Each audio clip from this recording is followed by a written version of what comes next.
Our Prime Minister, David Cameron, urged the world to accept the challenge of meeting this replenishment, which was designed to raise a total of 3.7 billion US dollars for GAVI to spend over the next 5 years, an amount of money that would save the lives of more than 4 million children, but would vaccinate in excess of 250 million children around the poorest parts of the world. I'm delighted to be able to say that we have exceeded the figure of $3.7 billion that we set ourselves, and we have reached firm pledges for a sum of 4.3 billion US dollars at the pledging conference today. It's simply the incredible impact that makes this a cause that appealed to everyone here. Do it together with the countries, based on the country's responsibility and the country's comprehensive health plans, but we do it with the focus on saving lives through the vaccines and immunizations.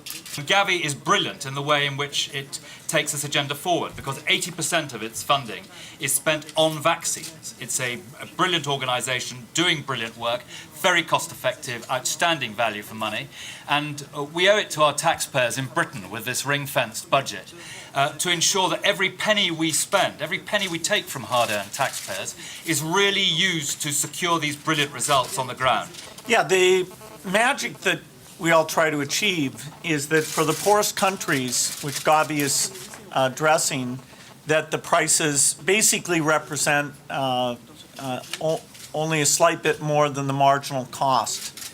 And so we're very careful to use deep expertise to look at what does it cost to build these factories, what are the cost of the ingredients, what are the cost of getting the regulatory approvals, and make sure we're not spending any more than we have to. Now, across Africa, speaking for Africa in particular, immunization rates are up, infant mortality is down across the board. In some countries, it's more dramatic than others.